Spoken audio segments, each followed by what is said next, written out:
আজকে আমি আপনাদের সঙ্গে একটি মজাদার একটি বিস্কিট সেমাই নিয়ে হাজির হয়েছি। এটাকে আমরা বিস্কিটও বলতে পারি, পিঠাও বলতে পারি।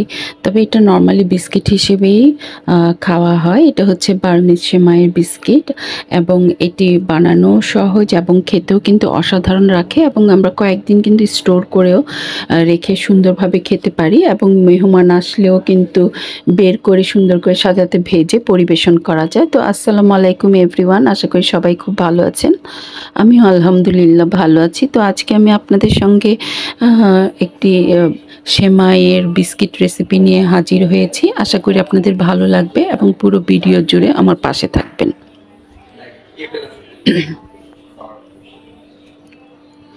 তো এই রেসিপিটা বানাতে কিন্তু বেশি কিছু উপকরণ লাগে না। দেখা যায় যে বাসায় সবারই কিন্তু ডেজার্ট আইটেমের উপকরণগুলো থাকে। সেগুলো দিয়ে কিন্তু খুব সুন্দরভাবে আমরা ইজিলি এই আইটেমটা তৈরি করতে পারি। তো চলুন আমরা দেখে নিই। এখানে আমি 1 প্যাকেট বার্মিজ সেমাই নিয়ে নিয়েছি এবং সেমাইটাকে খুব ফাইন করে এখানে গুঁড়া করে নিব। অর্ধেক নিব হাতে গুঁড়া করে এবং অর্ধেক আমি ব্লেন্ডারে দিয়ে ব্লেন্ড করে নিব। এখানে অর্ধেকে যে ব্লেন্ডারে দিয়ে এভাবে ব্লেন্ড করে নিয়েছি এবং বাকি অর্ধেক হচ্ছে হাতে একদম গুঁড়া করে নিয়েছি।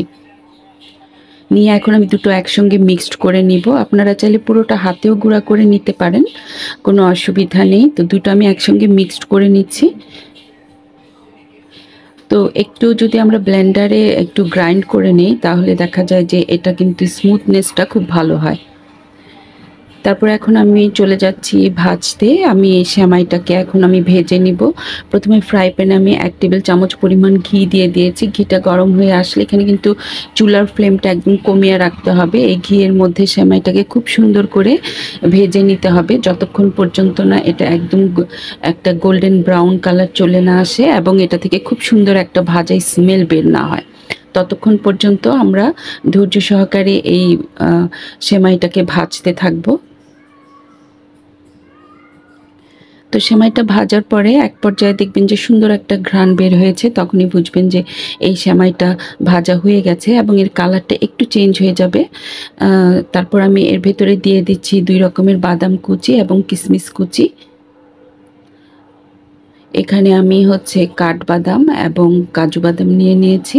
এই 2 রকমের বাদামটাকে কুচি করে কেটে নিয়েছি এবং কিশমিশটাকেও মাঝখানে 1 টুকরা করে কেটে নিয়েছি। নিয়ে এখন এটার সঙ্গে আবার সুন্দর করে ভেজে নিব যতক্ষণ পর্যন্ত এটা সুন্দর করে বাদামগুলো ভাজা না হয়ে যায়। তো দুটো একসঙ্গে ভাজা হয়ে গেলে তারপর আমি এর ভিতরে বাকি উপকরণগুলো মিশাবো। তো এটা খুব ভালো করে কিন্তু নেড়ে চেড়ে উল্টে পাল্টে ভাজতে হবে যাতে সবগুলো সেমাই খুব সুন্দরভাবে ভাজা হয়। তো ভাজা কিন্তু হয়ে গেছে। এখানে আমি 1 কাপ পরিমাণ দুধ নিয়ে নিয়েছি, আগে থেকে জাল করা ছিল।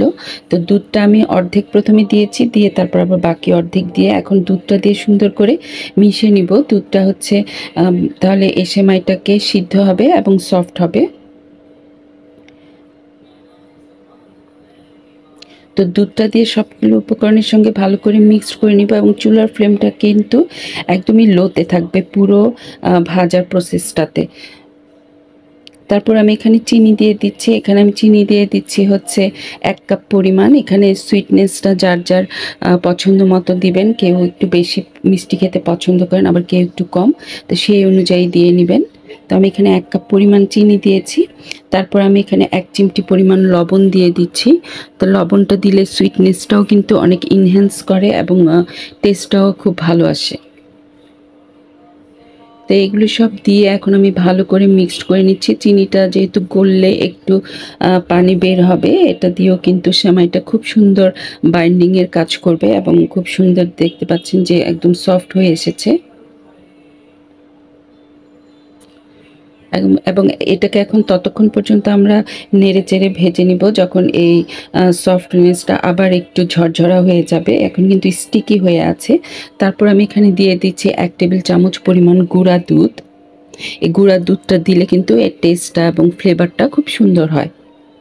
তো অবশ্যই গুঁড়া দুধটা দেওয়ার চেষ্টা করবেন, তাহলে কিন্তু এই বিস্কিটের টেস্টটা আরও বহুগুণ বেড়ে যায়। তো এখন আমি সুন্দর করে ভেজে নিয়েছি, এই যে দেখতে পাচ্ছেন সুন্দর করে কিন্তু হয়ে গেছে এবং সেমাইগুলো সিদ্ধ হয়ে গেছে। এখন আরেকটু ভেজে নিলেই সেমাইটা একদম ঝরঝরা হয়ে যাবে। তো সেমাইটা আমার ভাজা হয়ে গেছে। এখন একটা প্লেটের মধ্যে আমি এটা ছড়িয়ে দিচ্ছি যাতে একটু ঠান্ডা হয়ে যায়। তো সেমাইটাকে কিন্তু অবশ্যই একটু ঠান্ডা করে নিতে হবে, এতটুকু ঠান্ডা যাতে হাতে সহ্য হয়। তারপর এটা মাঝখানে আমি গর্ত করে এখানে আমি একটি ডিম দিয়ে দিয়েছি। এখন ডিমটা দিয়ে সুন্দর করে আবার সেমাইটাকে সুন্দর করে মিক্সড করে নিব। এই ডিমটা দিলে বাইন্ডিংটা খুব ভালো আসে, না হলে অনেক সময় দেখা যায় সেমাইটা কিন্তু ভাজার সময় ভেঙে যাওয়ার সম্ভাবনা থাকে। তো ডিমটা দিয়ে ভালো করে মিক্সড করে নিব। এই পর্যায়ে আমি আবার 1 টেবিল চামচ পরিমাণ ঘি দিয়ে দিচ্ছি, তাহলে এর ঘ্রাণটা খুব সুন্দর আসবে। দিয়ে এখন আমি ভালো করে আবার পুরোটা সেমাইয়ের সাথে সুন্দর করে মিক্সড করে নিব।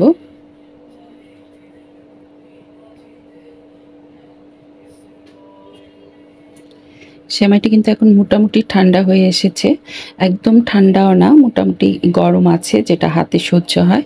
এখন আমি এটাকে শেপ দিয়ে নিব। আর এই সেমাইয়ের বিস্কিটটাতে আপনারা যার যার পছন্দ মতো শেপ দিতে পারেন। কেউ চাইলে গোল, ট্রায়াঙ্গেল, রেক্টেঙ্গেল, হার্ট শেপ, যার যেমন ইচ্ছা পছন্দ মতো দিয়ে নেবেন। তো আমি এখানে আমার পছন্দ মতো শেপ দিচ্ছি। প্রথমে একটা গোল করে দেখিয়ে দিলাম, তারপর আমি সবগুলোকে ট্রায়াঙ্গেল শেপ দিয়ে নিব। হাতে চাপ দিয়ে একটু প্রথমে ভালো করে গোল করে চাপ দিয়ে শেপ করে নিলে এটা কিন্তু আর খুলবে না, ভাজার সময়ও একটুও খুলবেও না অথবা ফাটবেও না। তো একে একে আমি সবগুলো পিঠা বা বিস্কিট বানিয়ে নিচ্ছি।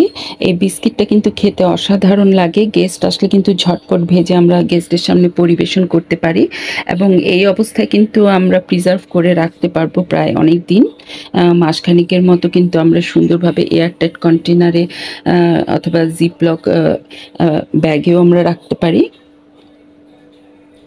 তারপর গেস্ট আসার কিছুক্ষণ আগে বের করে নিয়ে ভেজে দিলেই কিন্তু হয়ে যায়। বাচ্চারাও কিন্তু খুব পছন্দ করে, বিকালের নাস্তা অথবা টিফিনে আমরা এইভাবে করে কিন্তু দিতে পারি। তো এখন চলে যাচ্ছি আমি ভাজার প্রসেসে। এখানে আমি কিন্তু তেল, নর্মাল যে খাওয়ার কুকিং তেল, ওইটা দিয়ে দিয়েছি পর্যাপ্ত পরিমাণে। একদম ডুবো তেলে কিন্তু ভাজার এখানে কোনো প্রয়োজন নেই, যতটুকু প্রয়োজন দিলেই হবে। তারপর আমি এটা উল্টে পাল্টে সুন্দর করে মিডিয়াম ফ্লেমে ভেজে নেব। আর এই বিস্কিটটাকে আমি একদম গোল্ডেন ব্রাউন করে ভেজে নিব, তাহলে উপরটা একদম ক্রিস্পি হবে আর ভিতরটা থাকবে একটু সফট। এই তো এরকম গোল্ডেন ব্রাউন করে আমি সবগুলো বিস্কিট সুন্দর করে উল্টে পাল্টে ভেজে নিব।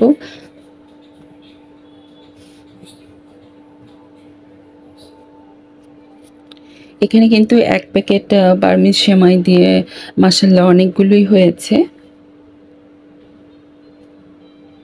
তো ভাজা হয়ে গেছে। ভাজা হয়ে গেলে এখন আমি সবগুলো সুন্দর করে উঠিয়ে নিয়ে, আমার আরও কিছু আছে ওগুলো পরে এখন আমি আবার ভেজে নিচ্ছি। এই পিঠাটা কিন্তু খেতে অসাধারণ হয়ে থাকে। আশা করি আপনারা বাসায় ট্রাই করে দেখবেন এবং কমেন্ট করে আমাকে অবশ্যই জানাবেন যে এই পিঠাটা খেতে আপনাদের কাছে কেমন লেগেছে এবং বানাতে আপনাদের কাছে কেমন লেগেছে। তো এই তো এগুলো আমি সুন্দর করে গোল্ডেন ব্রাউন করে ভেজে নিচ্ছি। ভেজে নিয়ে সবগুলো পিঠা উঠিয়ে নিচ্ছি এবং উঠিয়ে নিয়ে সুন্দরভাবে পরিবেশন করলে আপনারা বুঝতে পারবেন যে পিঠার কেমন। এবং ভিতরে একটা আমি ভেঙে দেখাচ্ছি যে এই উপরেরটা কিন্তু একদম ক্রিস্পি থাকে এবং ভিতরে থাকে একটু সফট। তো খেতে কিন্তু অসাধারণ লাগে এবং কিশমিশ এবং বাদামগুলো কিন্তু কামড়ে পড়ে তা এবং সেটি খেতেও কিন্তু খুবই ভালো লাগে। আশা করি আপনাদের ভালো লেগেছে। ভালো লাগলে অবশ্যই লাইক, কমেন্ট এবং শেয়ার করতে ভুলবেন না। তো আজকে এই পর্যন্ত। যে যেখানে আছেন ভালো থাকবেন। আল্লাহ হাফেজ।